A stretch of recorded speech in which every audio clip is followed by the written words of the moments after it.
Dulu tidak ada penyanyi dangdut yang sanggup bersaing dengan Rhoma Irama dan Elvy Sukaesih secara sendiri-sendiri maupun sebagai pasangan duet. Julukan Ratu dan Raja Dangdut itu bukan omong kosong ketika itu.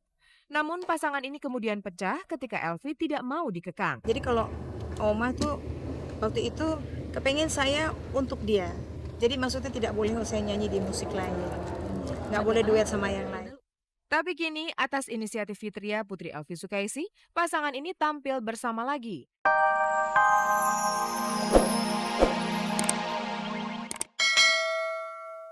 Pemirsa, tentu saja Anda masih bersama Kabar Kabari, spesialis penyaji kabar-kabar seputar dunia artis dan hiburan.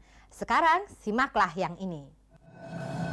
Pemirsa, tahukah Anda bahwa Eko adalah satu-satunya personel Patrio yang sejak awal berani berterus terang tentang pernikahannya?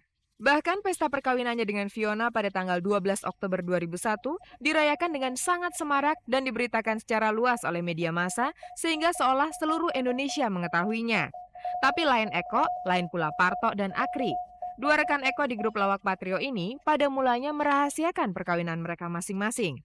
Kabar Kabari pertengahan April 2000 mengungkap pernyataan Parto bahwa sesungguhnya dirinya sudah menikah. Demikian pula Akri. Namun mereka sepakat untuk tidak gembar-gembor kepada penggemar bahwa mereka sudah menikah. Oh, gue udah punya anak, udah menikah. Menikahnya kelemahan gue di situ. Jangan sampai tahu bini gue kalau kapannya gue suka lupa, ntar dimarahin, kawin aja lupa gitu kan. Pokoknya udah begitu aja udah. Anak berapa? Ya, kenapa sih mesti ditutup-tutupi? Demikianlah Parto yang menikahi Ida Murwani waktu itu sudah mempunyai 2 anak. Tapi ia memang sengaja menyembunyikan keluarganya untuk menyenangkan para penggemar. Sebenarnya dalam pribadi gue untuk keseharian tidak pernah menutupi kemanapun aku selalu dengan keluargaku gitu. Begitu orang tahu, Mas Parto udah punya anak. Iya, saya kira masih bujangan, tampangnya mbak. Kebanyakan ya di antara 10 orang yang ngomong 9 orang itu ngomong ini, Mas Parto lain tuh kalau sama di TV, kalau di luar kok ganteng gitu. Cuman kalau masalah anak gitu ya banyak yang kaget. Cuman gue kalau di luar cuek aja, nenteng aja. Kadang-kadang gue sampai gendong gitu. Kamu merasa sebagai bapak yang baik? Jelas. Jarang kan artis seperti gue gendong-gendong anak gitu kan. Apalagi anak. Masa ampun. Begitulah pemirsa, Eko yang memang sejak awal berterus terang tentang perkawinannya dan Parto yang semula berhasia kemudian berterus terang pula secara terbuka bahwa ia sudah berkeluarga. Nah, tinggallah Akri. Personel Patrio yang belum lama ini tubuhnya terjilat api dalam kecelakaan syuting iklan sebuah produk obat nyamuk itu baru berani berterus terang pada tanggal 28 Desember 2001 lalu. Nggak tahan gitu loh, nggak tahan sebetulnya ada beban moral ya. Artinya kita membohongi orang gitu loh, ada beban moral gitu. Bukan membohongi orang, artinya ya itu tadi kembali pada komitmen kebersamaan grup ya, bahwa kita punya kesepakatan jangan dulu awalnya seperti Parto juga kan belum tahu ya kan, lama-lama tahu gitu lah, atau Akri juga belum tahu gitu kan, lama-lama tahu gitu, karena kita ngimbangin. Sekarang Eko udah kan, apalagi yang mau disembunyiin gitu kan gitu.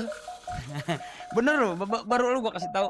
Sama dengan yang diucapkan Parto 2 tahun yang lalu, Akri pun mengatakan perkawinannya yang dirahasiakan itu sebagai komitmen para anggota Patrio di awal terbentuknya grup lawak ini. Sebetulnya dulu awal kita punya komitmen di Patrio ya, untuk tidak memberitahuan masalah pribadi ya, termasuk keluarga itu kan terlalu pribadi gitu loh. Kita punya komitmen jangan dibuka dulu loh. Kenapa? Itu bohong dong. Oke, memang bohong gitu loh. Dan gue setuju aja gitu loh. Ternyata memang bohong itu bisa dijadikan strategi ya. Ya. Artinya kalau agama melarang kita berbohong gitu, tapi di sisi bisnis gitu kadang-kala itu bohong itu menjadi sebuah strategi gitu loh. Ya kan?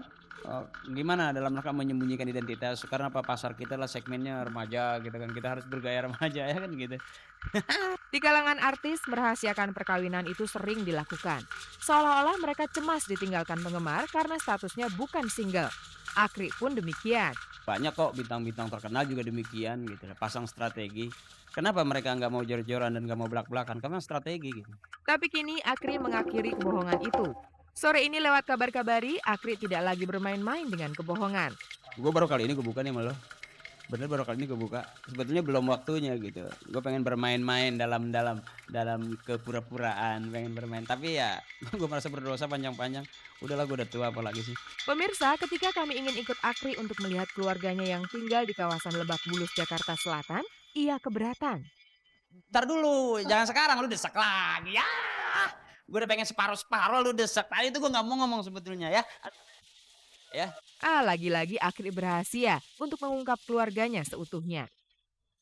Pemirsa, lihatlah berikut ini akan saya perlihatkan sebuah cuplikan gambar untuk Anda. Inilah masa lalu yang diulang kembali dan ternyata sukses. Duet Rhoma Irama Elvi Sukaesih tampil di acara malam tahun baru di Jakarta di Taman Mini yang luas itu. Ratusan ribu penonton mengeluh-elukan pasangan duet yang di tahun 70-an dijuluki Raja dan Ratu Dangdut. Setelah kemudian mereka berpisah untuk karir masing-masing, di malam tahun baru itu mereka tampil berduet lagi. Luar biasa. Penonton yang mengalami masa kejayaan Rhoma Elvi di tahun 70-an pasti bisa merasakan pasangan penyanyi dangdut yang kini usia masing-masing sudah berkepala 5 itu tidak terlalu beda jauh dengan penampilan mereka 25 tahun yang lalu. Dulu tidak ada penyanyi dangdut yang sanggup bersaing dengan Rhoma Irama dan Elvi Sukaesih secara sendiri-sendiri maupun sebagai pasangan duet. Julukan Ratu dan Raja Dangdut itu bukan omong kosong ketika itu.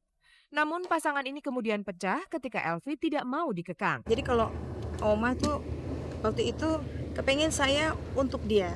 Jadi maksudnya tidak boleh saya nyanyi di musik lain. Nggak boleh duet sama yang lain. Tapi kini atas inisiatif Fitria Putri Elvi Sukaesih, pasangan ini tampil bersama lagi. Dan ini bukan sekedar nostalgia dengan kualitas amburadul. Lihat saja sambutan penonton yang sangat antusias. Elvi Sukaesih mengaku sampai merinding.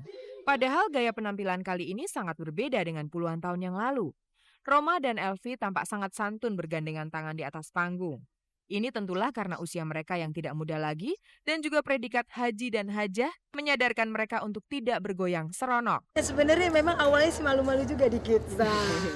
Tapi memang itulah kita memang dari dulu memang di kelebihan duetnya Elvi dan Oma yang orang suka sampai suka banget gitu karena memang kemesraan itu yang Elvi yang beranak 6 dengan 13 cucu, di usianya yang kini 50 tahun, kerut-merut wajahnya boleh dibilang masih samar-samar. Ini membuat kepercayaan dirinya masih sangat besar untuk muncul di hadapan ratusan ribu penonton. Apalagi bersama Rhoma Irama yang juga masih dahsyat itu. sebetulnya begini, dalam seniman ini tidak ada mandang usia. Apalagi you lihat di luar negeri. Lebih orang yang tua, lebih orang yang lebih matang, dia yang lebih dihargai. Kita malah justru Indonesia ini yang kurang menghargai artis. Kadang-kadang barangkali kalau kita udah nggak bagus, ditunjuk, turun lo, udah tua lo. Tapi di luar negeri nggak pernah ada kayak gitu.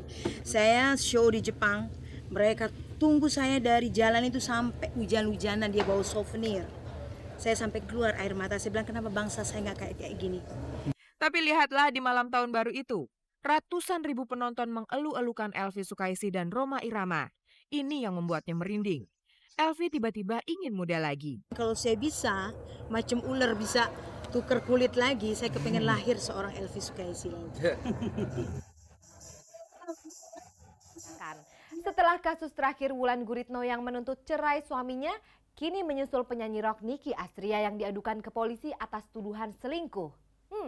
Alangkah ruwetnya hidup ini ya. Jumat malam 4 Januari 2002, di sebuah hotel di Jakarta, Nicky Astria sedang berusaha menghindari siapapun. Ia lelah, sangat lelah secara jasmani dan rohani. Puluhan wartawan sedang berusaha mencarinya untuk mengorek keterangan lebih lanjut mengenai perkawinannya yang sedang memasuki babak akhir proses kehancuran. Kenyataan itu sekarang tidak perlu ditutup-tutupi lagi. Semuanya telah menganga lebar sejak Kamis pekan lalu ketika mamai suaminya mengadukan Nicky Astria istrinya ke polisi atas tuduhan selingkuh. Apakah Nicky selingkuh dengan pria lain? Tentu saja ia membantahnya. Lantas mengapa mamai menuduhnya? Pemirsa, ini sesungguhnya hanyalah ledakan dari gejolak demi gejolak yang telah berlangsung panjang sebelumnya dari perkawinan Nicky dan mamai yang kini telah membuahkan 2 anak. Di hotel tempatnya menyembunyikan diri itu, Jumat malam pekan lalu, Nicky berusaha secara runtut bercerita kepada Kabar Kabari mengenai 9 tahun perkawinannya yang sekarang sedang menukik ke dasar kehancuran. Kejadian spesifiknya sih sebenarnya salah dua-duanya ya. Begitulah Nicky Astria memulai kilas balik perkawinannya dengan Satria Kamal alias Mamai. Ia berusaha bijak dengan mengatakan hancurnya perkawinan tentu disebabkan oleh kesalahan suami istri sendiri. Dan dalam konferensi pers sebelumnya, dengan air mata berlinang, Nike juga berusaha menyembunyikan faktor penyebab itu. Jadi yang cukup tahu permasalahan saya dengan mamanya hanya keluarga, keluarganya tahu, lingkungan sekitarnya, saudara-saudaranya tahu. Bahkan kalau keluarga saya nggak pernah ngadu ya, terakhir-terakhir aja taunya pengacara saya dan hakim yang cukup, yang tahu problematik yang sesungguhnya. Mungkin psikolog ya. Di luar itu saya pikir tidak perlu tahu. Kasihan anak saya.